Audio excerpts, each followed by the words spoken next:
Hey Professor Bohannon, this is my final video project for Philosophy 334 in Business Ethics. Now, to start off, I want to kind of talk about what my actual business ethic and problem was, and the main thing I'm talking about is sexual harassment. And then kind of why is that even important in a topic to discuss? Well, one, it's very common in today's society now. We're seeing a lot of constant allegations and cases of that coming up constantly. I would say it didn't happen before, but it's just been a lot more known now. Women and also men that are also harassed are starting to feel a little more confident, comfortable stepping up and letting people know like this is not okay. And so why that's kind of important again is workers deserve to be able to work in just an environment where they're comfortable, they're safe, they're not really threatened, they don't feel pressure to do anything or anything they're unwanted. And then why is this even like an ethical issue in the first place? Well, again, they deserve to have a safe environment. The employees do, and they just want to. Also, them feeling comfortable will help them maximize their productivity within that company. If I know if I ever feel uncomfortable or I'm nervous or anxious, I just have trouble focusing and just trying to get the work or task at hand, trying to get that done in a very timely manner. Also, it's against federal law, so that's a pretty big one.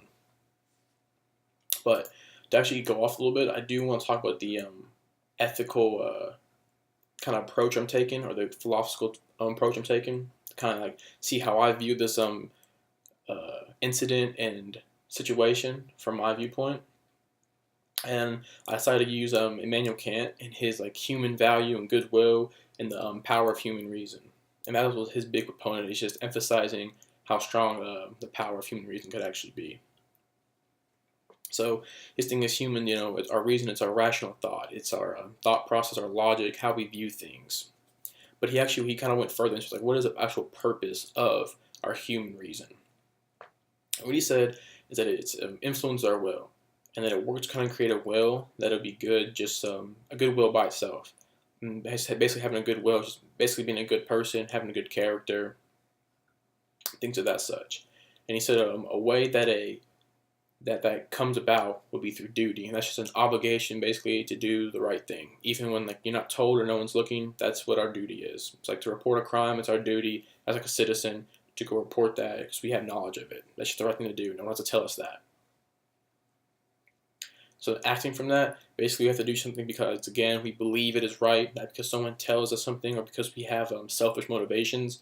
The example you give in the PowerPoint was the store owner who charges the fair prices. And it's not because it's the right thing to do, but rather because the law forces him to do so.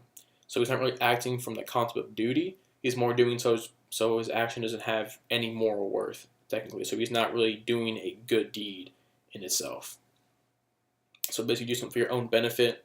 You're not really performing or using duty as a reason to what you are accomplishing. Another big main thing he had was a categorical imperative. Basically, that's just really similar to the golden rule: treat others how you want to be treated. But in this case, it's more of like he calls the universal law. It's really act in a way to other people to act. So only do behaviors and mimic behaviors that you want others to mimic off of you. So you wouldn't want people stealing, so don't steal. You don't want people fighting, so don't fight or hit people. Things of that nature. And so when you're considering something, just kind of sit there and think. If everyone was facing the same decision I was, would it be okay to make this decision? And if it's not, then it's not okay. But if you're okay with everyone else, doesn't matter who they are, make that same decision, then it'd be okay for you to make that as well. A big example you have is lying. Is it ever okay to lie? If it's not, then for you to do it or others to do it, then it's not okay at all. You can't make exceptions for yourself. There's no like exception to the rule because whatever reason. That categorical imperative is, like I said, is our guiding principle, basically. It's kind of the whole thing of reason and logic and how we get to become a better person and develop that goodwill and good character.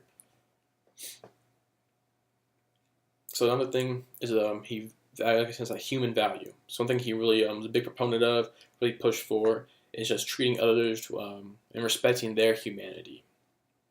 A big thing he said, treat others as ends in themselves, never as a means to an end.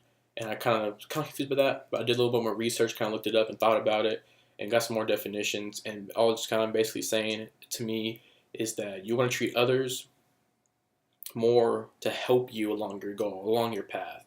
as in treat them in themselves. Treat them as a human, and they can help you achieve that end that they want. A means to an end is more you want to use them and what they have or offer in order to get to your goal. If you want money, then you would use, like so in here, the girlfriend. You just get free food and gifts constantly, but you don't actually care for that person. And that's why he says that it's immorally wrong, and it's not right, and that's a really big question he has in there. But to kind of just quickly sum them all up, the reasons what shows us what our duty is, and our duties again is to follow that categorical imperative, that universal law. Just act in a way that you want your actions to be mimicked and repeated by everyone. And again, action can only be done by everyone if it's going to treat their humanity in the correct way, in the path to a goal, not just using them for that goal, but to bring them along with that goal. And therefore, only actions that are morally good and that develop a goodwill are ones that respect others' humanities.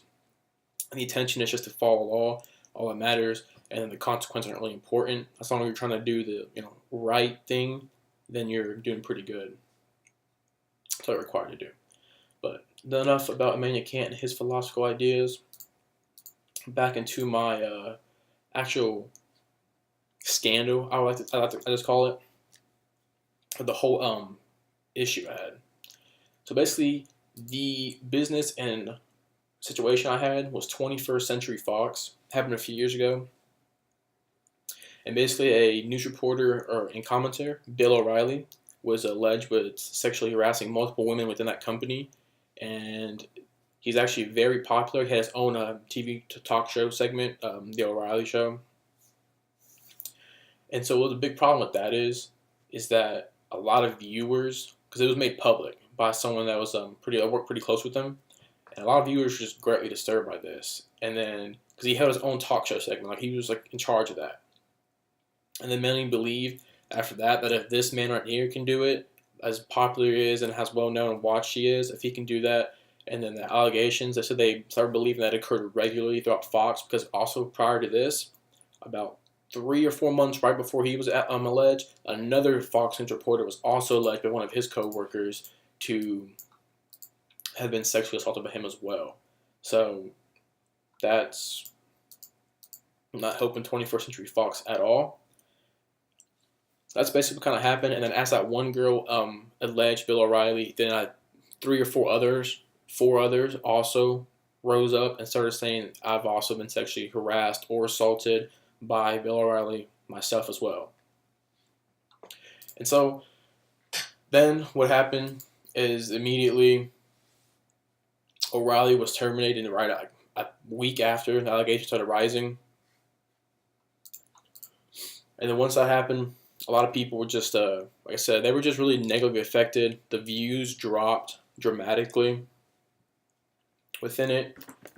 Again, like no one's really a proponent of sexual harassment, especially in a well-known person, and actually he's really popular. He's really well-liked. So when you see someone whose character is not morally good, as Cam would describe, is people just, their whole opinion of even just the whole company in general. Because many people kind of argue that O'Reilly was probably was one of the faces of Fox, one of those cornerhead edge stones. I don't forget the exact term, but he was one of those faces of Fox. So to see those allegations and even more pop up, and to have such a popular and well-watched tech segment, really hurt their stock overall and their views. That's why it was kind of problematic. And then why it's problematic, again, it is problematic, of course, because again, sexual harassment is wrong. Those women deserve to have a very safe work environment, and I can only imagine how it would feel to suffer months of just constant sexual comments, feeling, touching, all that kind of stuff, and still trying to keep that professionalism that they had while on stage and on camera. That speaks a testament to those women as well. They eventually just got to the point where it was just beyond, they couldn't handle it anymore. So props to them, because I don't know what it feels like, and I can only imagine. So they've got to have a very strong internal system as well. But again, the company responded by terminating him, and also was talk show segment as well. And the company also had a no sexual harassment policy, so that's against federal law again. But So off of that, actually, that was a very good thing they did. So again, I'm coming off from that human value, that goodwill kind of thought, treating other people's humanities. And since O'Reilly did that, that's clearly not respecting their humanity. So what Fox did by terminating him, that very quickly, they didn't wait and do an investigation. It was about just a week later. They put him, as soon as that was made, within an hour, he's put on like a leave or hold. His show's put on hold, and within a week later, he was terminated from the company, and his show was completely canceled. No more production. So that's good for them. Very quick and correct response from them. And a lot of viewers also began to see them, though, even with that happening, they saw the Fox as a company that just allowed sexual harassment overall to kind of just run rampant throughout the company. Not just through their talk show segment, just the whole 21st Century Fox in general. Especially after the Raleigh incident came, because right after that, a couple other sexual harassment incidents started coming up. And I saw if this big of a face in Fox can be taken down that quickly, then imagine these other small reporters. Women started getting more confidence, and a lot more cases started popping up. So that really just hurt the viewership like that. But overall, I still agree with that because they responded accordingly to that. Just because the O'Reilly factor, it was extremely popular. It brought him a lot of revenue, a lot of views, but his action allegations were also starting to hurt the company in the long run. And their stock rose about 2% the day after he was fired. So the public responded in a positive way to that. They saw, hey, O'Reilly is not Fox. He doesn't determine who they are, but they responded accordingly. Even though he was super popular, he was one of their main figureheads in what they produce and brought revenue, income, views in. He's not good for the company, and that's not morally right in what he did. So a lot of people agree with that. I also agree with that. So from that moral standpoint, again, I believe that's super correct, and they didn't take lengthy time. They got but they need the facts down. They got everything sorted out, and within a week they were like, "You're gone." So props to them. And then also for my own account or stuff like that, if they did the right thing, I do agree with it. And why it's ethically acceptable, and again, because I said O'Reilly, he is not Fox. He had his own second show and was part of the company, a bigger umbrella, but he was just, or I say, bigger tree, and he was just one branch. And basically, they just cut that branch off that was infected, and from that kind of standpoint, it is they did a moral good job in making sure that that infection did not spread to the tree, did not corrupt the entire company. All they had already just from that single allegation and him already a pretty damaged and started to hurt their company's image. They were quick to nip it in the butt right before it started. That might not be proper. Sorry about that, but they just stopped it before it started to spread and get even worse. So I would say that they did the right thing, and it was ethically acceptable. But again, I don't agree with that sexual harassment. Like I said, if I was female, even if I'm working, I don't want to feel uncomfortable or just awkward around somebody and making me not want to go do my job. Because I'm sure the reporters, I don't know how much they get paid, but I don't know if it's a lot. But I'm sure they train a lot. They worked hard to get that job, and I'm sure they want to be comfortable. That's what they want to do. That's their passion. And I'm sure they don't want to be constantly under pressure or feel threatened by somebody in their workplace. So they should feel safe to maximize their production within the company. So with that, I'm pretty sure I went over everything.